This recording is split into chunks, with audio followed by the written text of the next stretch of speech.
Episode of Equity Mates. My name is Bryce, and as always, I'm joined by my equity buddy Ren. How are you going? I'm very good, Bryce. As we've been saying every day this week, last week here for Equity Mates on AusBiz, and our favourite episode of the week this year has been Watchlist Wednesday. It's been a great opportunity to speak to some of the best investors in Australia and hear some stocks on their watchlist.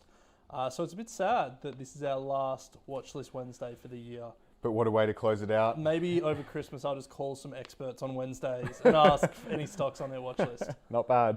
But yeah, what a way to close it out with the return of Roger Montgomery, who is the founder of Montgomery Investment Management. So Roger, welcome back. Great to be with you guys. So the format is the same.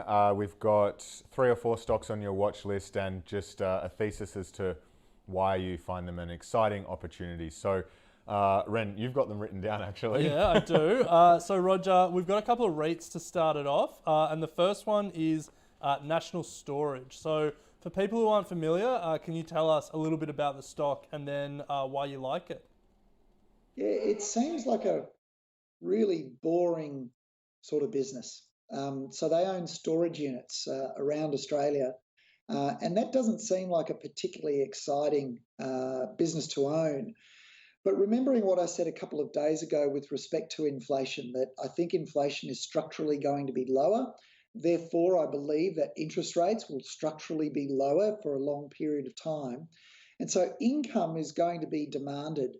And I do believe that income with a bit of growth in it will also be prized. So this is a business that generated, just to give you an idea, year-on-year revenue growth. And remember, we're talking about a boring storage unit business, but they increased revenue by almost 23% year on year. Occupancy went up by about 8.5%. And after June 21, so at the end of the financial year, the company reported during the reporting season that demand remained really, really strong. You think about all the junk that people have bought during the pandemic. When they start traveling overseas again, you might find they've got even more need to store stuff because they're not using it anymore, but they may not want to sell it.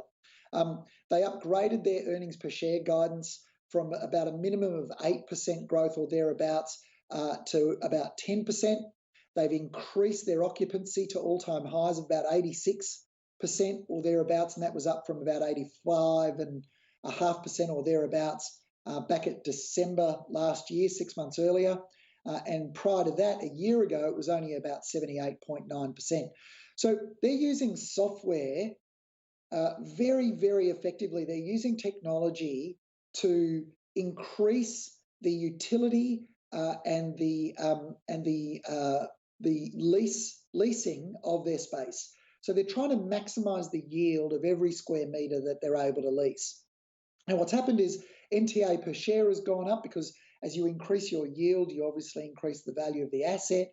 The NTA has gone up by about 10% over the last 12 months to about $1.90. And we think that that's supported by a cap rate currently of about 6%. But we do think that that cap rate could come down further, particularly if current fears around inflation reverse and start becoming a celebration that interest rates are going to stay lower for longer. So elsewhere, outside of this company, so they're valuing their assets at a cap rate of about 6% or 5.98% or thereabouts. But outside, the industry is using low 4% cap rates. So there really is a possibility for a revaluation of the book. And I've personally made reasonable returns, if not excellent returns, from owning very, very boring property assets that are revalued, where I've identified that the cap rate that is being used on the book of the particular provider or the particular asset owner is higher than the cap rate that the rest of the market is actually using. They've currently got 7 current developments, so they're developing another 7 storage centres, and they've got roughly 22 active projects around the country. So, they're targeting a yield of about 10% on all their new projects, and they're going to get there. There's no doubt about that. They are really, really smart operators. They're using technology to drive returns. And I think the market will underestimate just how fast they'll be able to grow revenue and yields for shareholders. Well, keeping on the REIT theme, Roger, the second stock on your watch list is Waypoint REIT. What's the thesis? Why is it on the watch list? Yeah, again, boring sort of company, and that's what I like about it is that the market does a really, really good job of overestimating the near term, but underestimating the long term. And everyone's worried about petrol stations. And they're worried about petrol stations because they're worried about EVs, electric vehicles. But think about this. The current fleet of cars in Australia is about 20.1 million. So there's 20.1 million vehicles registered in Australia at the moment. And in addition to that, we sell about 1 million to 1.1 million new cars a year. Now, 300,000 of those new cars are added to the fleet. So the fleet grows between 1% and 2% per annum. And the other 700 odd thousand, that's just replacing existing cars. Now, even if every new car sold was an EV, and replace the existing fleet with EVs, it would still take something like 30 years to replace the entire fleet of internal combustion engine cars on Australian roads with EVs. So people are worried about petrol stations being disrupted by EVs. We've got such a long way to go before that's an issue. It's not even an issue. So my suggestion would be to cool your heels about how EVs are going to disrupt the internal combustion engine market. It's going to change, but it'll change faster for sellers of those vehicles than it will for those supplying petrol to the existing fleet of cars. So Waypoint REIT owns petrol stations and it leases them to top tier tenants such as 7-Eleven, Unity, and the Coles Express chain, the Shell Coles Express chain. So during the COVID lockdowns, they saw no diminution in the rent that they collected. They collected 99.9% of rent even during lockdown. They've got 100% occupancy in all their petrol stations. The average length of a lease, the weighted average length of the lease is about 10 and a half years. The rents go up. They ratchet up by about 3% a year. Every year. Currently, it yields about 5%. Now, compare that to the 0.1% that you get from money on term deposit at the moment. Might even be closer to 6% at the moment. We think the dividend per share growth is going to be about 3% a year. So that's potentially a shareholder return, an average shareholder return of somewhere between 7 and 9%. We think that, again, like NSR, like National Storage REIT, we think the non-stock market listed versions of these assets that go to auction, they trade about 20% above the book value of these assets for the Waypoint REIT. So there's room for a revaluation here as well. And finally, we think there's potential we know that they're going to return capital as well, about $150 million, and that's going to happen imminently. So we think that all of those points suggest it's a great investment. And the icing on the cake is the fact that there is no major shareholder of this particular asset that could block a takeover. It's got an internal management structure as well, so nothing needs to be renegotiated. So we think there's potential for corporate action as well. And once the market stops being afraid of inflation, starts to realise that inflation's not a concern and rising interest rates aren't a concern, we think the race will be on to buy really attractive assets with a good yield, and Waypoint REIT is one of those. Love that, Roger. A number of potential catalysts there and a number of interesting ways to look at what some might consider a boring company. We don't. No boring companies here at Equity Mates, only boring analysts. But appreciate the colour you've put on that stock.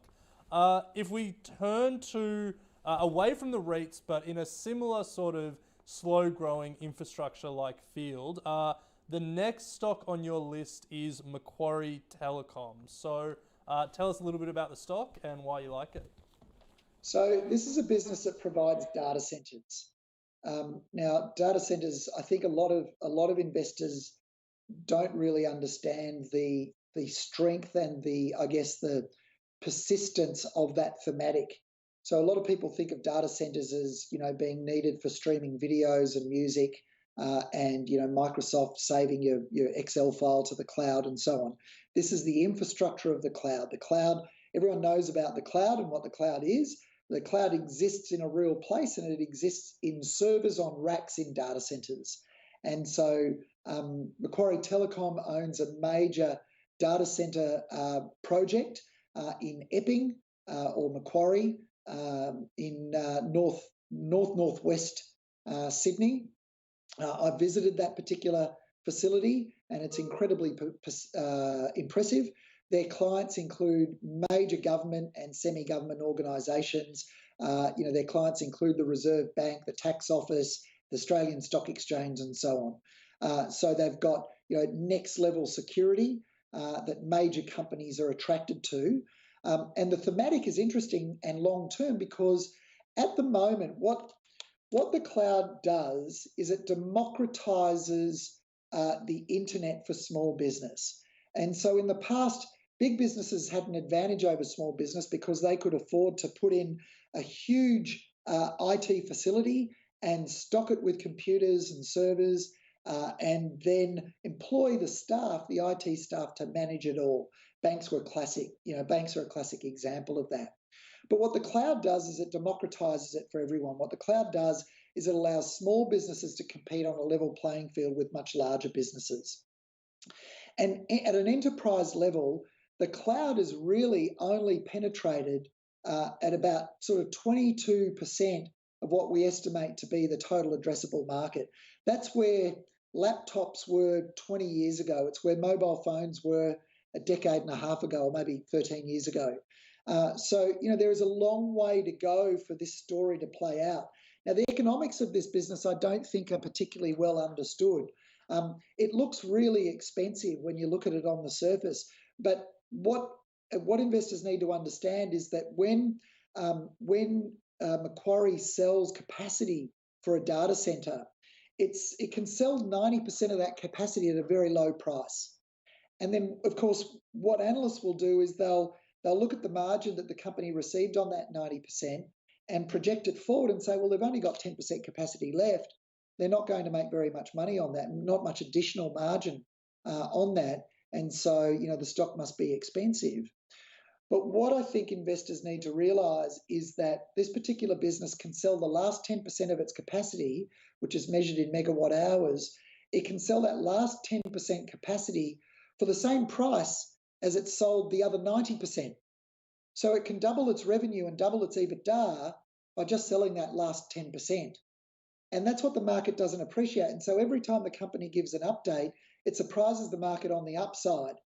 And so I think that's going to continue for some time because they've still got a whole nother data center left to develop and sell the capacity for. The market will be surprised not only by the price that they sell their remaining capacity, but also by the speed with which they sign on new clients. And we think this is a stock that's worth more than $100 a share. It's currently trading at sort of $70 a share at the moment. It was recently as high as 84. It's pulled back to about 69. I think it's about $70 or $71. I haven't looked at it today. But we do believe it's potentially worth more than $100. So put a plus sign after that. Now, remember, with all of these stocks that I've talked about today, National Storage REIT, Waypoint REIT, Macquarie, we own it in the Montgomery Small Companies Fund. So if you do just rush out and buy it without doing your due diligence, remember that we own it, so you are benefiting us. So I just want to caution investors to make sure that they do their research. Yeah, I would also echo that, Roger. Good call. Do your own research or head across to I'd just add to that, and seek personal professional advice. Absolutely. So, Roger, just to briefly close out, as we have almost run out of time, but we love throwing as many stocks in as we can, and it'd be great to finish with your fourth surprise stock, which is Accent Group. So what's the thesis for Accent Group? Yeah, look, Accent Group is one of those businesses that really is leveraged to the reopening. They own Hype DC stores, and they are selling fashion shoes or fashion runners. When people are in lockdown, they're wearing Ugg boots, right? They're at home wearing Ugg boots. They're not really interested in what they put on their feet. But as we reopen and as we move very, very rapidly to leading the world in terms of the percentage of our population that is double vaxxed, we're going to see more and more activity outdoors. We're going to see more people spending money on going out, and they're going to be wanting to look cool as they go out. And so they're going to be spending money on shoes because it's a really cheap way of dressing yourself up. And so this is a company that is really leveraged to that. Not only that, but they also, in Style Runner and Glue stores, have a couple of other brands that haven't done as well outside of Accent Group's ownership. But we believe they're going to reinvigorate the brand and rapidly roll out stores. They're going to be in a position very soon where they've got 700 stores as a footprint. That's what they're aiming to be able to achieve.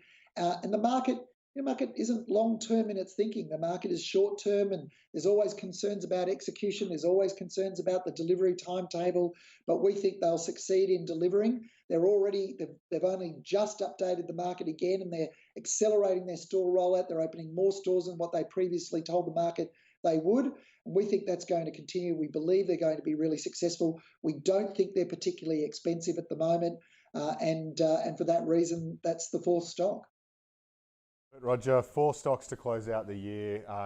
It's just great to hear, and I'm sure a lot of our audience would have taken away a lot of value from that. But yes, as a reminder, this is not a buy, hold or sell recommendation, and do seek financial advice. But if you would like more info on what Roger is doing with the small cap funds, Roger, what would be the best place for our audience to go? Well, you can just Google Montgomery Small Companies Fund, or you can go to montinvest.com. So that's montinvest.com. Love it. So, Roger, we appreciate your time as always, and we're closing out with a final episode tomorrow, taking a look at what we might expect to see in 2022. So, appreciate your time. We'll talk then. Okay, look forward to it, guys.